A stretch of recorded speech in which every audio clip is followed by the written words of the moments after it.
नमस्कार। उत्तर प्रदेश सामान्य अध्ययन की वीडियो श्रृंखला में आपका स्वागत है। हम उत्तर प्रदेश अधीनस्थ सेवा चयन आयोग यानी कि UP triple SC, Uttar Pradesh लोक सेवा आयोग तथा अन्य एक दिवसीय परीक्षा जिसमें उत्तर प्रदेश सामान्य अध्ययन पूछे जाते हैं, उसके लिए वीडियो श्रृंखला चलाए हुए हैं। इस वीडियो श्रृंखला में हम पिछली कक्षा में देख चुके हैं कि प्राचीन काल के स्थापत्य और मूर्ति कला। आज हम मध्यकाल के स्थापत्य और मूर्ति कला को देखेंगे। तो ध्यान दीजिए कि जब हम प्राचीन काल के स्थापत्य कला को देखते थे तो उसमें कहीं न कहीं हिंदू स्थापत्य कला हमें नजर आती है। चूंकि मध्यकाल में भारत पर मुस्लिम आक्रमण हो जाता है तो मुस्लिम स्थापत्य कला आती है, लेकिन हिंदू स्थापत्य कला से मिल करके इंडो इस्लामिक शैली का विकास होता है। तो ये अब हम जो अभी इतिहास को पढ़े थे वो प्राचीन काल इतिहास था, मध्यकाल का इतिहास था। आज जो हम इतिहास को पढ़ेंगे वह इतिहास का ही भाग है। बस यह केवल कलात्मक विकास को बताता है कि इतिहास में कैसे कलात्मक विकास हुआ। तो मध्यकाल में भारत में कुछ वंश का शासन हुआ।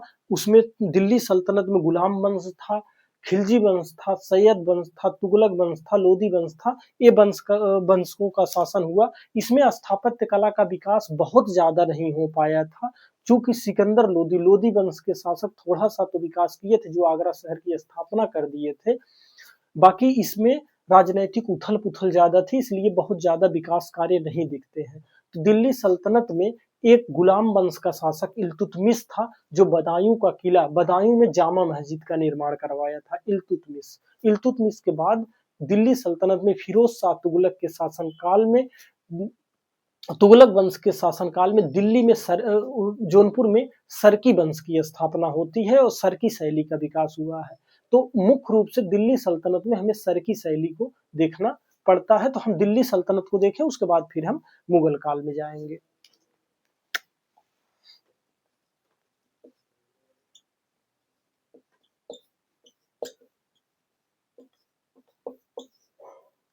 जो दिल्ली सल्तनत है, दिल्ली सल्तनत का जो पहला स्थापत्य कला का साक्ष्य मिलता है वो गुलाम वंश के का शासक इल्तुतमिश के समय में मिलता है। इल्तुतमिश यह बदायूं में जामा मस्जिद का निर्माण कराया था। बदायूं में जामा मस्जिद का निर्माण कराया था। दूसरा जो था वो तुगलक वंश का जो शासक था फिरोज शाह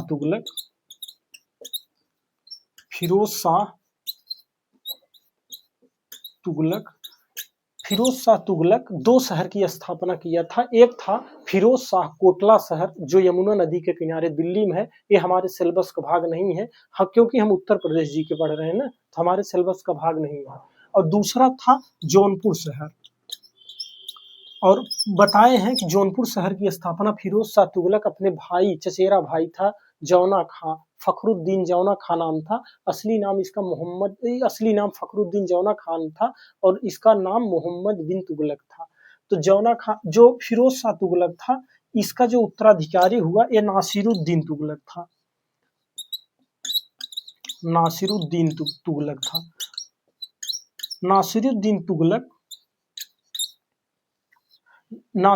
तुगलक का एक अमीर था जिसका नाम ख्वाजा जहां था। ये ख्वाजा जहां कौन है? नासिरुद्दीन तुगलक का अमीर है। इसे मलिक सरोवर भी कहा गया है। मलिक सरोवर इसे नासिरुद्दीन तुगलक ने मलिक उस्सर की उपाधि दिया है। ये शायद चीजें हम बता चुके हैं, फिर भी एक बार बता दे रहे हैं, याद हो जाएगा, रिकॉल हो जाएगा। मलिक उस्सर की उपाधि दिए थे किसे? ख्वाजा जहां को। ख्वाजा जहां ने ये जौनपुर की स्थापना 1359 में हुआ था, नोट कर लीजिए। और जो मलिक सरोवर है, मलिक सरोवर 1398 में जौनपुर को अलग कर लेता है दिल्ली सल्तनत से। माने तुगलक वंश के जो नासिरुद्दीन तुगलक हैं, उनसे दिल्ली को अलग कर लेता है कौन? मलिक उस्सर ने 1395 में। अब यहाँ सरकी वंश की स्थापना करता है। एक किन्नर था ख्वाजा जहां, या मलिक सर बताए हैं किन्नर था। यहाँ सरकी वंश की स्थापना करता है दिल्ली जौनपुर में। जो सरकी वंश की स्थापना होती है, इसमें सरकी शैली का विकास हुआ। जो स्थापत्य कला की जो शैली का विकास हुआ उसे सरकी शैली कहा गया। तो इस सरकी वंश की स्थापना द्वारा सरकी शैली का विकास हुआ। जो सरकी शैली है इसकी विशेषता, दो विशेषताएं महत्वपूर्ण है। एक तो इंडो इस्लामिक शैली है, ये तो सही है कि इंडो इस्लामिक है, हिंदू और मुस्लिम दोनों शैली का विकास इसमें है, इंडो इस्लामिक है। और दूसरी क्या है, इनमें मीनार नहीं है। जो ये बनी है, जो आप स्क्रीन पर देख रहे हैं, ये सरकी शैली का एक एग्जाम्पल है। और ये इसमें मीनार नहीं है, मीनार नहीं है। इसमें जो पिलर बने हैं, मीनार कट कर दे नहीं है, जो पिलर बने हैं ये पिलर चौकोर है, ऐसे करके है इनका पिलर, ऐसे इनका पिलर जो है कुछ ऐसे करके चौकोर पिलर बने हैं। और इनमें छोटे छोटे गलियारे हैं, जो स्थापत्य है इसमें छोटे छोटे गलियारे हैं, गलियारे हैं। ये सरकी स्थापत्य कला है। सरकी स्थापत्य कला के कुछ उदाहरण को देख लेते हैं, जो इब्राहिम शाह सरकी, हुसैन शाह सरकी तथा मोहम्मद शाह सरकी ने बनाया था। तो इनके एग्जाम्पल देख ले, जब आप जौनपुर जाएंगे घूमने तो कभी जा सकते हैं, देख सकते हैं, अच्छे स्थल है, ये देखने लायक है।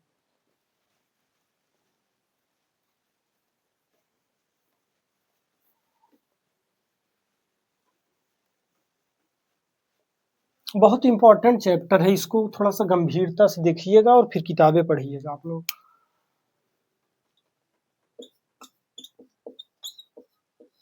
इसमें जो पहले शासक थे, जो जिनके समय में स्थापत्य कला का विकास हुआ जौनपुर में, वो थे इब्राहिम शाह सरकी, इब्राहिम शाह सरकी। और इनके समय में दो स्थापत्य महत्वपूर्ण है। एक था अटाला मस्जिद, अटाला मस्जिद, और दूसरा था झंझारी मस्जिद, झंझारी मस्जिद, झंझारी मस्जिद। जो अटाला मस्जिद है, ये कहा जाता है कि अटाला देवी का एक मंदिर था, अटाला देवी के मंदिर पर बना है, अटाला देवी के मंदिर पर अटाला मस्जिद का निर्माण हुआ है। ये अटाला देवी का मंदिर कन्नौज के शासक थे, उनका नाम विजय चंद्र था, विजय चंद्र था, विजय चंद्र बनवाए थे, कन्नौज नरेश थे, कन्नौज नरेश विजय चंद्र अटाला मस्जिद का निर्माण किए थे। और इसको तोड़ करके इब्राहिम शाह सरकी अटाला मस्जिद बनाए हैं। तो वो जो अटाला मस्जिद है, जब इसको हम देखेंगे तो उसमें कुछ न कुछ, चूंकि मंदिर को तोड़कर बनाया गया था और इंडो इस्लामिक है, तो उसमें मंदिर के उनका जो द्वार है, मेहराब है, ये कहीं न कहीं भारत की संस्कृति को, भारत की संस्कृति की झलक देती है अटाला मस्जिद। और अटाला मस्जिद के बाद एक है झंझारी मस्जिद, ये भी बनाए थे इब्राहिम शाह सरकी। दूसरे थे इनके हुसैन शाह सरकी, यहाँ जौनपुर में हुसैन शाह सरकी। जो हुसैन शाह सरकी थे, ये बनवाए थे जामी मस्जिद, जामी या जामा मस्जिद, जौनपुर का जामा मस्जिद हुसैन शाह सरकी बनवाए थे। ठीक, उसके बाद जौनपुर में एक और शासक हुए, इनका नाम मोहम्मद शाह सरकी था, मोहम्मद शाह सरकी। मोहम्मद शाह जो सरकी थे, ये लाल दरवाजा मस्जिद बनवाए थे, ये लाल दरवाजा मस्जिद बनवाए थे जौनपुर में। ये सब जौनपुर में है और सब क्या है, सरकी शैली। कैसे क्वेश्चन आएंगे मेरे एग्जाम में, एग्जाम में आएगा निम्नलिखित में से कौन जौनपुर में है, या पूछेगा निम्नलिखित में से कौन सरकी शैली में बना है, कौन सरकी शैली के उदाहरण है, या इब्राहिम शाह सरकी ने क्या बनवाया था। इस चीज के ऊपर क्वेश्चन बन सकता है। उसके बाद अब जो तुगलक वंश है, यूं कहें कि सरकी वंश है, तो सरकी वंश के बाद दिल्ली में उसके बाद लोधी वंश की स्थापना होती है। लोधी वंश में कोई विशेष कार्य नहीं हुआ था, लेकिन एक पढ़ा लिखा बड़ा शिक्षित राजा हुआ, शासक हुआ, उसका नाम था सिकंदर लोधी। सिकंदर लोधी ने अपनी राजधानी को दिल्ली से शिफ्ट करके आगरा लाता है और आगरा शहर की स्थापना करता है। यहाँ हम लिखें अगर लोधी वंश, और लोधी वंश में थे सिकंदर लोधी महाशय, सिकंदर लोधी। उन्हीं पक्षों को देखेंगे जो स्थापत्य से जुड़े, चूंकि हम इतिहास तो पढ़ ही चुके हैं, तो जो हमारे यूपी में, यूपी के भौगोलिक क्षेत्र में आते, सिकंदर लोधी ये आगरा शहर की स्थापना किए थे, आगरा शहर की स्थापना किए थे, 1504 में किए थे, ये भी नोट कर लीजिए, 1504 में आगरा शहर की स्थापना किए थे। जो आगरा शहर की स्थापना, इसके पहले आगरा गांव था, शहर नहीं था। तो इसमें क्या बनवाए थे, कुआं बनवाए थे आगरा में, बढ़िया सड़क बनवाए थे ताकि व्यापार हो सके, मस्जिद बनवाए थे, मस्जिद बनवाए थे। ये सारी चीज कार्य जो है सिकंदर लोदी, बस दिल्ली सल्तनत में इतना ही कार्य है। इसके बाद हम इसको इरेज करें, अब हम मुगल काल को देखें। मुगल काल में उत्तर प्रदेश का जो हमारा भौगोलिक क्षेत्र है उसमें क्या क्या विकास हुआ है मुगल काल के स्थापत्य कला में। स्थापत्य कला जो हम मध्य काल में देखते हैं ना, इसका ज्यादातर विकास भवन निर्माण पर ही, मूर्ति कला वगैरह पे ज्यादा निर्माण नहीं हुआ है। तो भवन निर्माण को हम देख लें बड़ी सरसरी निगाह से, इरेज करें फिर मुगल काल को देखेंगे। अगर हम मुगल काल की बात करें तो मुगल शासन की स्थापना भारत में जहीरुद्दीन बाबर को दिया जाता है। बाबर में कम, हुमायूं में तो एकदम नहीं। अकबर और शाहजहां दो ऐसे शासक थे जिनके काल में स्थापत्य कला का खूब भरपूर विकास हुआ भारत में, और इसका कहीं न कहीं बहुत सारे स्थापत्य कला के साक्ष्य यूपी में भी पढ़ते हैं, पढ़ने ही पड़ेंगे। तो कहा जा सकता है, हम सीधी भाषा में अगर कहें कि अकबर से अभी हम शुरुआत करेंगे, लेकिन हम मुगल शैली की कुछ विशेषताएं हैं उसको देख लें, मुगल शैली की क्या क्या विशेषताएं हैं।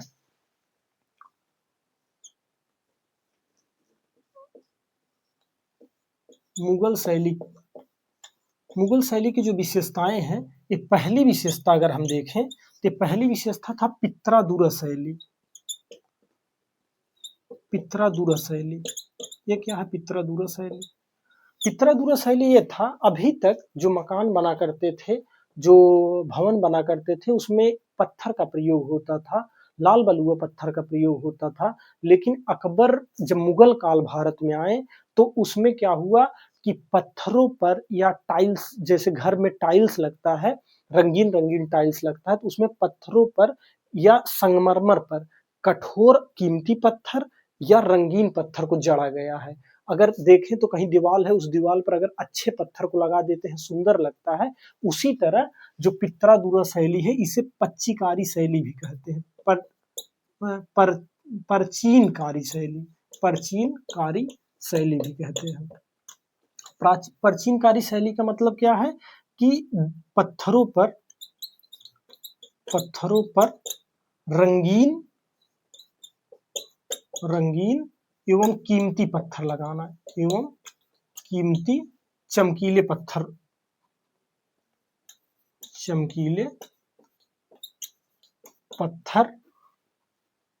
को जड़ना, ये काम था पित्रादुरा शैली। दूसरा मुगल काल के क्या विशेषता है, जो मुगल भवन बनते थे, ये भवन से, चूंकि आज एसी है, कूलर है लोगों के पास, उस समय क्या होता था कि ठंडक के लिए महलों के अंदर से जल को गुजार देते थे, पानी की एक धार गुजार देते थे। तो महल से जल बहाव, ये ठंडक से बचने के लिए किया गया था। लेकिन इसका और भी सांकेतिक अर्थ है, हम इतिहास में इतनी गहरे क्यों जाएं। उसमें अर्थ है कि अगर मान लीजिए कि हम मुस्लिम धर्म के लोग उसमें जो है पवित्र मानते हैं बहते हुए पानी को, ये भी है। दूसरा पाक तो मानते ही हैं। दूसरा जल से जो वाष्पीकरण होगा तो उससे हमें कुछ राहत मिलेगी गर्मी से, और यही सारी विशेषताएं थी। तो ये बहते जल की भी विशेषताएं हैं मुगल शैली। मुगल शैली में जो शुरुआत होता है वो थे बाबर। बाबर जो है वो एक कार्य को करवाए थे। बाबर कौन कार्य था? वो था आगरा में एक बाग बनवाए थे। वो बाग था आराम बाग, आराम बाग या राम बाग भी हो सकता है, आराम बाग। इसको उसने क्या कहा है, उसे कहा है बाग ए अफसान, बाग ए अफसान। ये तो बाबर के हैं, बस इतना ही बाबर है, बाबर ज्यादा इंपॉर्टेंट नहीं हमारे यूपी में। उसके बाद दूसरे पाते हैं अकबर महोत्सव, अकबर आते हैं। हुमायूं कुछ नहीं किया था, हुमायूं केवल लड़ते भिड़ते मर गया था। अकबर आता है, और अकबर जो है, इसके साथ बाबर को और एक देख ले, 1528 में कार्य किया था, और 1528 के बाद ही इसका एक सेनापति था। उस सेनापति का नाम था मीर बाकी। ये अयोध्या में बाबरी मस्जिद बनवाया था, बाबरी मस्जिद बनवाया था। झगड़ालू आदमी था, झगड़ा लगा के चला गया इतने दिन, मीर बाकी। उसके बाद अकबर आते हैं। अकबर जब आते हैं तब इंडो इस्लामिक शैली का विकास हो ही गया है। दोनों शैलियाँ मतलब हिंदू और मुसलमान दोनों की संस्कृतियों के मिलन, मतलब कोई भी भवन बन रहा है तो उस भवन को देखेंगे तो उसमें हमें दोनों लक्षण दिखाई देंगे, हिंदू के भी लक्षण दिखाई देंगे और मुसलमान के भी, मुस्लिम धर्म के भी लक्षण उसमें दिखाई देंगे भवन में। अब अकबर के काल में इनकी सुंदरता खूब बढ़ी, सुंदरता पर खूब ध्यान दिया गया।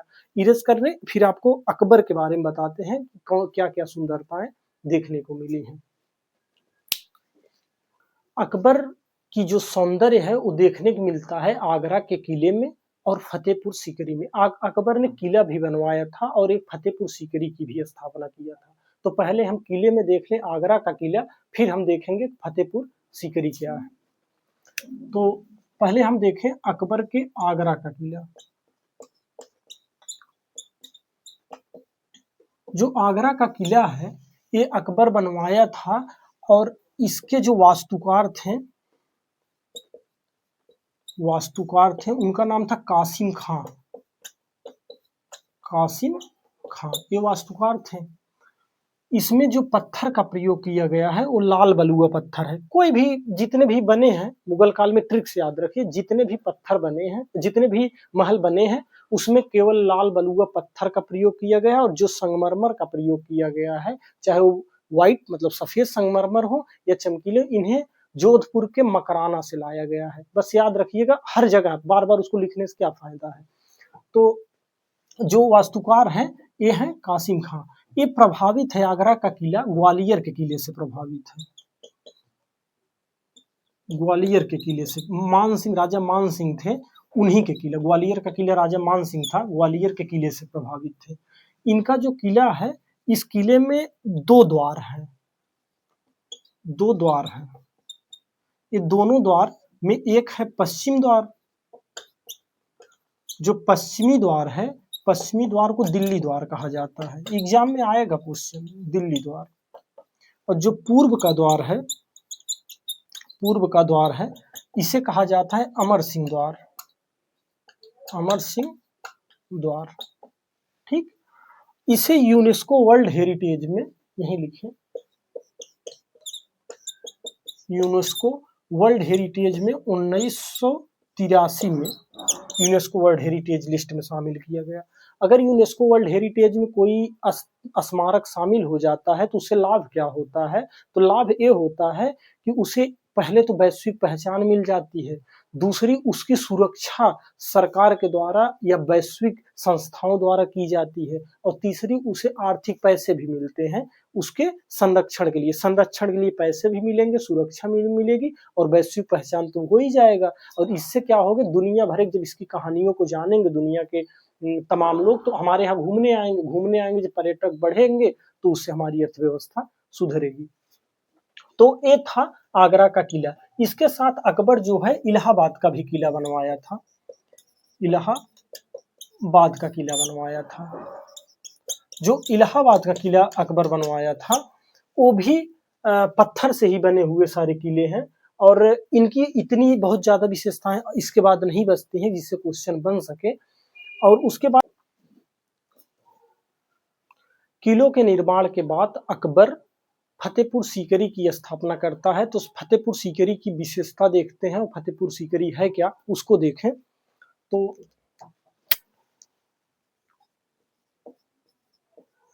फतेहपुर सीकरी, फतेहपुर सीकरी एक नगर जैसा कुछ बनाया था। अगर हम इसको देखें तो एक अब तो नगर जैसा हो गया अकबर के शासनकाल में। ये बनवाया था, पहले तो ये देखें 36 किलोमीटर दूर है। कहाँ से है? अगर हम आगरा से देखें तो आगरा से 36 किलोमीटर दूर, आगरा से पश्चिम में, आगरा से पश्चिम में 36 किलोमीटर दूर फतेहपुर सीकरी है। अकबर ने इसे अपनी राजधानी बनाया था और इसकी जो स्थापना किए थे, इनका जो टीचर थे अकबर के, जो गुरु थे, उनका नाम था शेख सलीम चिश्ती, जिनकी आस्था रखता था शेख सलीम चिश्ती। शेख सलीम चिश्ती जो थे, ये शेख सलीम चिश्ती के सम्मान में बनाया था, शेख सलीम चिश्ती के सम्मान में फतेहपुर सीकरी बनाया था। 36 किलोमीटर दूर है। फतेहपुर सीकरी एक नगर जैसा, इसमें ऐसा नहीं बस केवल एक महल है, ये इसमें जो है किला भी है, इसमें जामा मस्जिद भी है, जोधाबाई मरियम का महल भी है, और हिरन महल है, पंच महल है, ये सब फतेहपुर सीकरी में। एक एक करके देखेंगे फतेहपुर सीकरी में। फतेहपुर सीकरी में जो पत्थर का प्रयोग किया गया है यहाँ पर, वो लाल बलुआ पत्थर था, लाल बलुआ पत्थर था। फतेहपुर सीकरी का जो पहले नाम था ना, उसका नाम सीकरी था, खाली सीकरी। तो सीकरी नाम से बनाया था, जब अपने गुरु शेख सलीम चिश्ती की सम्मान में बनाया था, सीकरी नाम से बनाया। बाद में जब गुजरात विजय करके आता है, गुजरात विजय करके आता है, तब इसका नाम बना देता है फतेहपुर सीकरी, फतेहपुर सीकरी, तब इसका नाम बना देता है फतेहपुर सीकरी, और इससे अपनी राजधानी भी बना लेता है। जो राजधानी बनाता है, मुगलों की लंबे समय तक राजधानी थी, बाद में दिल्ली शिफ्ट हो जाती है। फतेहपुर सीकरी में पानी की कमी हो जाती है, पानी की समस्या थी, तो राजधानी फिर दिल्ली कर लेते हैं लोग। तो फतेहपुर सीकरी जो है गुजरात विजय के उपलक्ष्य में, जो इसका शाब्दिक अर्थ है फतेह, देखा है ना, फतेह करना माने विजय का शहर, विजय का शहर। फतेहपुर सीकरी का अर्थ है विजय का शहर। तो ये है फतेहपुर सीकरी। तो फतेहपुर सीकरी में कई स्थल हैं, उनको हम कई स्मारक हैं, उनको एक एक स्मारक करके देखते हैं। इरेज करें, फिर हम एक एक स्मारक करके देखते हैं। फतेहपुर सीकरी में जो पहला सबसे प्रमुख स्मारक है, वो है बुलंद दरवाजा। बुलंद दरवाजा अकबर जब गुजरात विजय करके आता है, तो उसके या मतलब समर्पण में बुलंद दरवाजा बनवाता है अकबर। तो पहले हम देखते हैं, अब सब है ये फतेहपुर सीकरी के बारे में ही है। बुलंद दरवाजा, बुलंद दरवाजा, जो बुलंद दरवाजा है, चूंकि फतेहपुर सीकरी जो है उसके वास्तुकार बहाउद्दीन थे, बहाउद्दीन थे, याद रखिएगा। अगर हम आगरा के किले के वास्तुकार नहीं बताए होंगे, शायद बताए हैं कासिम खां थे, और फतेहपुर सीकरी के वास्तुकार बहाउद्दीन थे। तो बुलंद दरवाजा बनवाए थे, तो फतेहपुर सीकरी में बहाउद्दीन ही इसके भी वास्तुकार होंगे। बुलंद दरवाजा में गुजरात विजय पर बनाया गया, पहले तो ये लिख लें, गुजरात विजय, गुजरात विजय के उपलक्ष्य में क्या बनवाया गया था, बुलंद दरवाजा। बुलंद दरवाजा में लाल और पीले पत्थर, लाल बलुआ, बलुआ और पीले पत्थर का प्रयोग किया गया है, पीले पत्थर का प्रयोग किया गया है। और इसका जो मेहराब है, अगर मान लीजिए कोई ऐसा मकान बनता है तो ये वाला भाग मेहराब होता है ना, तो मेहराब इसका सफेद पत्थर का बना है, सफेद पत्थर का बना है। आप देख रहे होंगे ना फतेहपुर सीकरी स्क्रीन पे, यहाँ बुलंद दरवाजा स्क्रीन पे दिख रहा है ना, जो बुलंद दरवाजा स्क्रीन दिख रहा है, और लाल बलुआ और पीले पत्थर का बना है, और उसका जो मेहराब है, ऊपर का भाग है, वो देखिए सफेद पत्थर का बना हुआ है। उसके बाद फिर बुलंद दरवाजा के बाद दूसरा आता है, वो है जामा मस्जिद। जामा मस्जिद, जामा मस्जिद ज्यादा इंपॉर्टेंट है। जामा मस्जिद में बरामदा बना है, बरामदा युक्त है। अभी इसका यूज आगे है ना, तो इसलिए हम बता रहे हैं, बरामदा युक्त है। और यही बरामदे में शेख सलीम चिश्ती का मकबरा है, शेख सलीम चिश्ती का मकबरा है। नहीं तो आप लोग कहेंगे बरामदा काहे बता रहे हैं, बरामदा बहुत इंपॉर्टेंट। हाँ, इसलिए इंपॉर्टेंट है, जामा मस्जिद के बरामदे में शेख सलीम चिश्ती का मकबरा है। ये मकबरा लाल बलुआ पत्थर से बना था, लाल बलुआ पत्थर से बना था। जहांगीर ने इस पे संगमरमर लगवाया था, जहांगीर संगमरमर लगवाया था। जहांगीर सोचा होगा पापा के गुरुजी हैं, तो उस पे संगमरमर लगवा दिए। जो शेख सलीम चिश्ती का मकबरा है जामा मस्जिद में, वहां पर जो है ये लाल बलुआ पत्थर से बना है, संगमरमर लगाने का काम जहांगीर ने किया है। ठीक है, आगे ज्यादा समय नहीं लेंगे, आगे खींचते होंगे, चले जल्दी होगा। जो जामा मस्जिद है, अकबर ने एक धर्म चलाया था, उस धर्म का नाम था दीन ए इलाही, दीन ए इलाही। इसकी घोषणा यहीं से किया था, इसका अलाउंस कहाँ से किया था, तो ये जामा मस्जिद से किया था। जामा मस्जिद के नंबर पर अगर हम देखें तो पहले, दूसरा, तीसरा है जोधाबाई। उनकी रानी थी अकबर की जोधाबाई, इनका महल बना है और बड़ा सुंदर, ये सुंदर भी है और भव्य है, विशाल है, विशाल है। और एक इसमें जो है गुजरात शैली का प्रभाव पड़ता है, ये इंपॉर्टेंट है जो बता रहे हैं, ये गुजरात शैली, ये गुजरात शैली का इफेक्ट दिखता है। इसी जोधाबाई के महल के बगल में ना मरियम का महल है, मरियम का महल है, बगल से इंपॉर्टेंट नहीं है। मरियम का महल फारसी शैली का प्रभाव दिखता है, फारसी संस्कृति या फारसी कला का प्रभाव दिखता है। मरियम के महल पे फारसी कला का प्रभाव दिखता है और जोधाबाई के महल में गुजराती कला, गुजराती शैली का प्रभाव दिखता है। उसके बाद अकबर पंचमहल बनवाया था। इरेज करें, फिर आपको पंचमहल के बारे में बताते हैं। और अकबर के तो जो अकबर पंचमहल बनवाया था, उस पंचमहल की क्या विशेषताएं हैं कि यह 5 मंजिला है।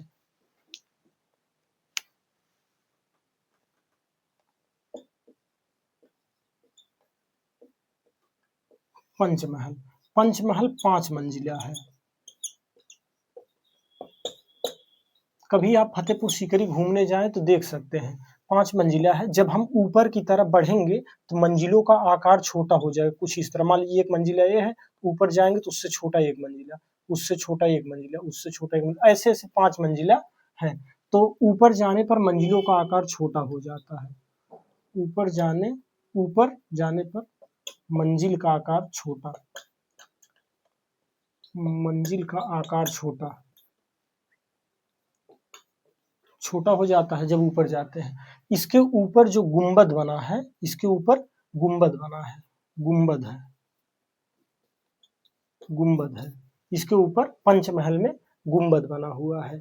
उसके बाद अकबर का जो एक और स्थापत्य कला है, वो है अकबर के प्रशासनिक भवन। प्रशासनिक भवन, अभी प्रशासनिक भवन क्या थे? प्रशासनिक भवन में एक था दीवाने आम, दीवान ए आम, और दूसरा था दीवान ए खास, दीवान ए खास। जो दीवान ए आम था, इसमें बड़ा आयताकार था, ये आयताकार था, बड़ा था और साथ में आयताकार था, आयताकार था। और इसके चारों ओर छोटे छोटे पिलर, स्तंभ लगे थे, चारों ओर स्तंभ थे। ठीक, स्क्रीन पर दिख रहा होगा ना ये प्रशासनिक भवन दीवाने आम। उसके बाद अकबर का इसमें सिंहासन रहता था, बादशाह का सिंहासन रहता था। और सिंहासन रहता था तो इससे हमें यह जोड़ सकते हैं कि यहाँ जो दीवाने आम है, यहाँ पर अकबर अपने मंत्रियों से विचार विमर्श करता था। जो मंत्री थे या ऐसे कहें ना नवरत्न थे, मंत्रियों से विचार विमर्श करता था, विचार विमर्श करता था दीवाने आम में। जो दीवाने खास है, ये क्या था? ये अकबर, ये भी आयताकार था, ये भी आयताकार था, आयताकार सभा था। इसमें कोनों पर पिलर हैं, कोनों पर पिलर हैं। जैसे मान लीजिए ये महल है ना, ये महल है तो एक पिलर यहाँ होगा, एक पिलर यहाँ, एक पिलर यहाँ, कोनों पर पिलर है। और पिलर जो है उसके ऊपर छतरी युक्त है, छतरी युक्त पिलर है। ये दीवाने खास की बात है। और छतरी युक्त पिलर है। इसमें जो है अकबर हर बृहस्पतिवार, जैसे कि गुरुवार को इबादत खाना बनाया था, मतलब इबादत खाना बनाया था। इसी में, यही दीवाने खास में इबादत खाना का आयोजन करता था। इबादत खाना, इसमें क्या इबादत खाने का मतलब क्या होता था? जो सारे धर्मों के धर्मावलंबी थे वो आते थे और वहां बैठ करके अच्छी अच्छी चीजों पर बहस होती थी, बातें होती थी। ये दीवाने खास में होता था। दीवाने आम हुआ, दीवाने खास हुआ। इसके साथ अकबर एक और स्मारक बनवाया था, उसका मीनार बनवाया था। वो मीनार का नाम था हिरण मीनार। ये हिरण मीनार कहाँ है? हिरण मीनार, जो हिरण मीनार है ये भी फतेहपुर सीकरी में है। अकबर का प्रिय हाथी था, प्यारा हाथी था, उसका नाम हिरण था। उसके प्रेम में अकबर हिरण मीनार बनवाया था। अपने प्यारे हाथी हिरण के प्यार में वो हिरण मीनार बनवाया था अकबर। तो ये अकबर की स्थापत्य कला हो गया। अब अकबर के स्थापत्य की कला के बाद उसका पुत्र जहांगीर आता है, और जहांगीर दो स्थापत्य कला, वो जहांगीर के काल में दो स्थापत्य कला का विकास होता है। एक था अकबर का मकबरा और दूसरा था इत्मादुद्दौला का मकबरा। इरेज करें फिर आपको बताते हैं अकबर का मकबरा और इत्मादुद्दौला का मकबरा।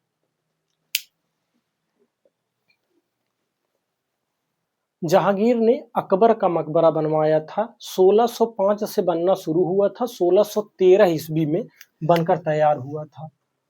तो जहांगीर का काल आ गया। तो पहला था अकबर का मकबरा, अकबर का मकबरा 1605 से 1613। अकबर का मकबरा जो है ये शुरुआत अकबर ने किया था।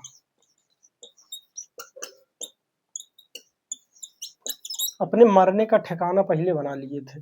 शुरुआत अकबर ने किया था।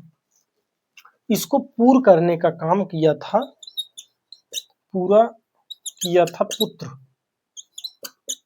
माने जहांगीर इसको पूरा किया था। जो ये है अकबर का मकबरा वो कुछ ऐसे 5 फ्लोर में है। तो 5 फ्लोर में अगर है, वो देख रहे हैं ना स्क्रीन पे अकबर का मकबरा, तो 5 फ्लोर है। तो नीचे का जो ये वाला फ्लोर है, ये फ्लोर है लाल बलुआ पत्थर, लाल बलुआ पत्थर। और ऊपर जो है ये जहांगीर बनवाया था, ये था संगमरमर।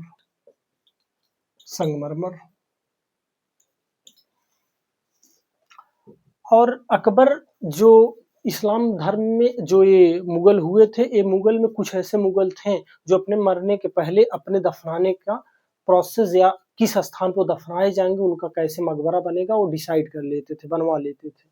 तो वैसे अकबर भी अपना बनवाया था, पूरा जहांगीर ने कर दिया था। अकबर का जो मकबरा बना है उस मकबरे पर कुछ चीजें देखने को मिलेंगी।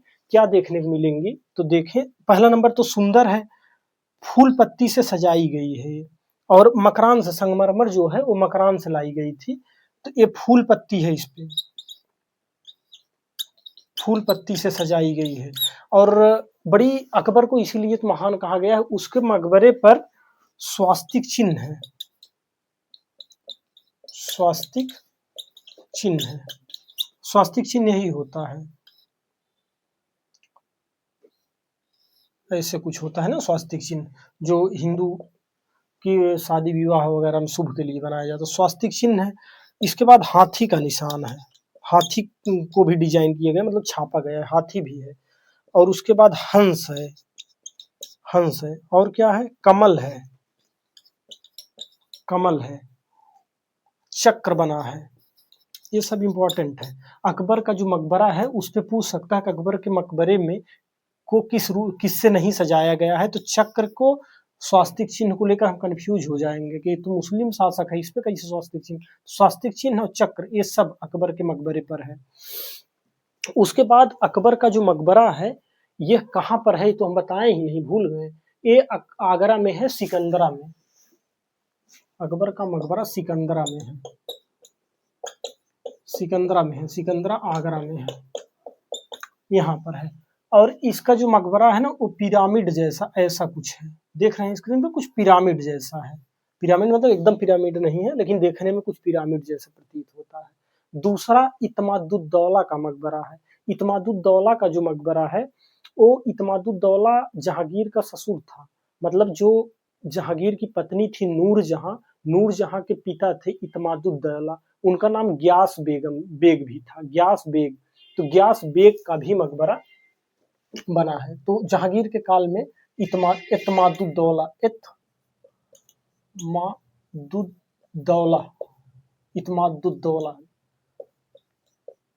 इनका नाम है ग्यास बेग। बनवा कौन रहा है, पुत्री नूरजहां, इनकी पुत्री है नूरजहां।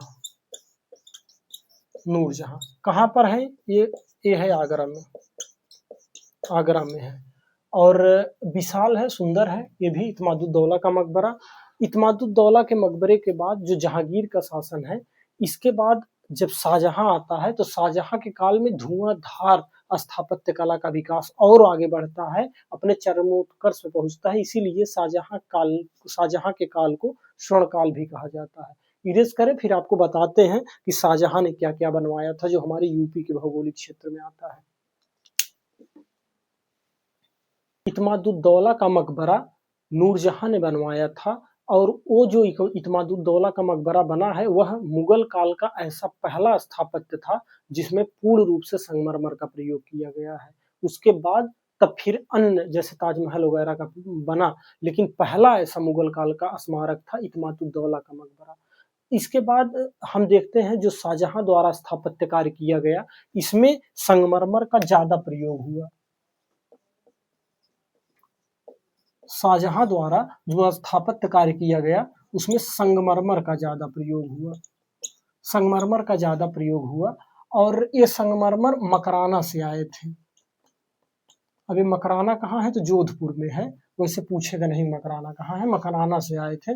और शाहजहां ने जो स्थापत्य कार्य किया, एक तो जो किले के अंदर किया, जो आगरा का किला था, तो किले के अंदर कुछ स्थापत्य कार्य किया, किला के अंदर किया, और दूसरा किला के बाहर किया। किला के बाहर, किले के अंदर क्या बनवाया था? जो किले के बाहर बनवाया था, इसमें एकमात्र महत्वपूर्ण है, वो है ताजमहल। तभी हम ताजमहल भी देख लेंगे डिटेल से। तो पहले हम ये देखें कि किले के अंदर जो बनवाया था, उसमें सबसे पहले है दीवाने आम। दीवान ए आम। जो दीवान ए आम था, ये तो संगमरमर से बना था। इसमें तख्ते ताउस रखा था, तख्त ए ताउस। शाहजहां के दीवाने आम में तख्त ए ताउस था, मयूर सिंहासन रखा था। हम लोग मयूर सिंहासन में पढ़े हैं, जो मयूर सिंहासन जिसमें वो कोहिनूर हीरा जड़ा था, तो वही मयूर सिंहासन कहाँ रखा रहता था? तो वो शाहजहां के दीवाने आम में रहता था।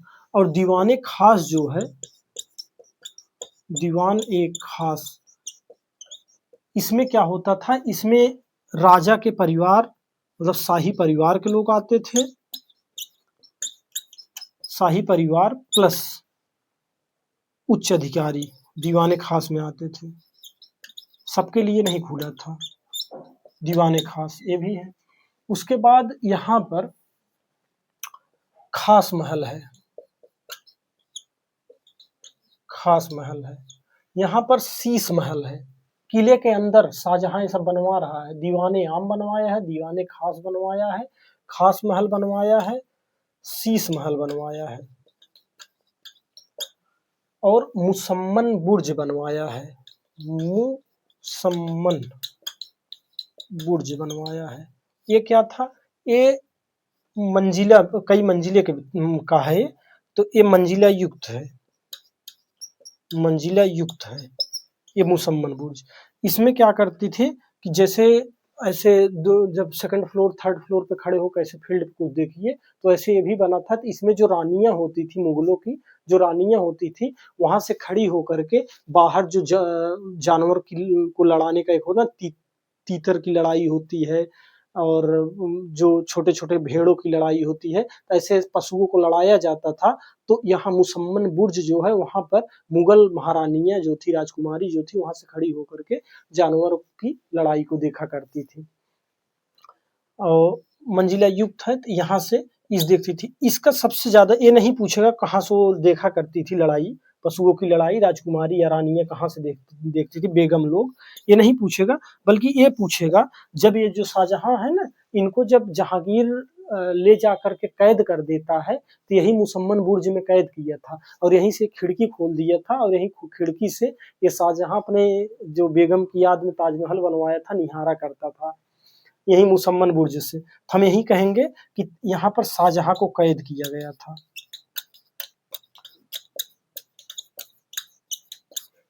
वही बनवाए थे, बाद में ले जाकर इनका लड़का उसी में कैद कर दिया था औरंगजेब शाहजहां को। इसके बाद और क्या है, और यहाँ पर नगीना मस्जिद है। ये सब पूछेगा कहाँ है, तो आगरे के किले में है नगीना मस्जिद, नगीना मस्जिद। इसके बाद और क्या है यहाँ पर, नगीना मस्जिद के बाद यहाँ पर एक जामा मस्जिद भी है। और जो जामा मस्जिद है इसका निर्माण जो है वो शाहजहां की पुत्री ने किया था, शाहजहां की पुत्री ने किया था। इनका नाम था जहां जहांदारा बेगम, जहांदारा बेगम, जहांदारा बेगम, इसका ये निर्माण की थी। तो ये कुछ है, ये किले के अंदर शाहजहां बनवाया था। उसके बाद शाहजहां का जो और महत्वपूर्ण है वो है ताजमहल। शाहजहां ताजमहल बनवाया था। इरेज करें फिर आपको ताजमहल के बारे में बताते हैं। जो ताजमहल है वह शाहजहां ने अपनी पत्नी की याद में बनवाया था। उनका नाम अर्जुमंद बानो बेगम था और वैसे मुमताज बेगम के नाम से भी जाना जाता है। तो ताजमहल जो बना था इसका निर्माण कार्य हुआ था 1632 से लेकर 1648 तक ये बनकर रेडी हो गया था। 1632 से लेकर 1648 तक बनकर रेडी हुआ था, काल लगभग 16 साल आएगा। किसकी याद में बनवाए थे, अर्जुमंद बानो बेगम, अर्जुमंद बानो बेगम। ये अर्जुमंद बानो बेगम को मुमताज बेगम भी कहा, मुमताज बेगम भी कहा जाता है। इसके जो वास्तुकार थे, बनवाने वाले डिजाइनकार थे, इनका नाम था उस्ताद अहमद लाहौरी, उस्ताद अहमद लाहौरी, उस्ताद अहमद लाहौरी थे। ताजमहल के वास्तुकार उस्ताद अहमद लाहौरी थे। ताजमहल की जो डिजाइन है वो जो चबूतरा है, जो चबूतरे पे बना है, तो जो चबूतरा है ये 22 फुट है, ये 22 फुट ऊंचा है, 22 फीट ऊंचा है। और इस पर जो ताजमहल की इमारत है, ये इमारत 108 फुट ऊंचा है। यमुना नदी के किनारे है आगरा में, 108 फुट ऊंचा है, 108 फीट ऊंचा है ताजमहल। इसके बनाने के लिए जो पत्थर आया था वो संगमरमर है ना, संगमरमर ये आया था मकराना से। मकराना कहाँ है, तो जोधपुर में है, राजस्थान के जोधपुर के मकराना से आया है। जो ताजमहल है इसके बेसमेंट में, ताजमहल के बेसमेंट में 2 कब्र हैं। एक कब्र है शाहजहां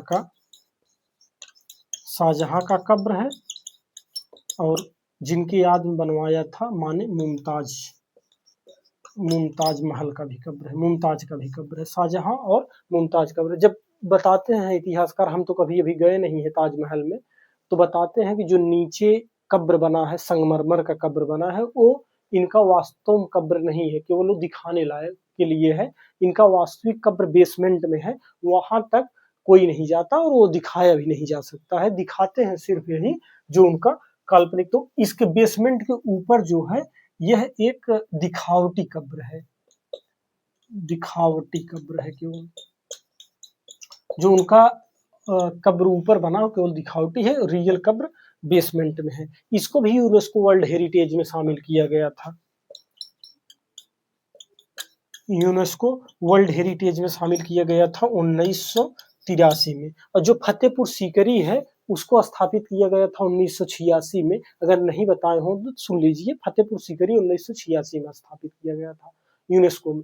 यूनेस्को वर्ल्ड हेरिटेज में जब कोई स्मारक शामिल हो जाता है तो उससे लाभ क्या होता है, लाभ ये होता है कि उसको एक अंतरराष्ट्रीय पहचान मिल जाती है, और साथ में उसकी सुरक्षा और वो भी सुनिश्चित हो जाती है, और आर्थिक सहायता मिलती है ताकि उसके संरक्षण को बढ़ा सके, उसका संरक्षण किया जा सके। तो ये हमारा मध्यकाल का स्थापत्य कला था। अगर वीडियो लंबी हो गई हो तो आप लोग थोड़ा स्पीड करके देखिएगा, महत्वपूर्ण है, इससे यूपी जीके में क्वेश्चन आते हैं। तो आप लोग इसको देखिएगा, फिर किताब पढ़िएगा। किताब पढ़नी तो ज़रूरी है ही, बार-बार वीडियो देख के जब हम किताब पढ़ेंगे तो हमारे दिमाग में इन्फॉर्मेशन सेट हो जाती है। इसी के साथ अपनी बातों को ख़त्म करते हैं। जय हिंद, नमस्कार।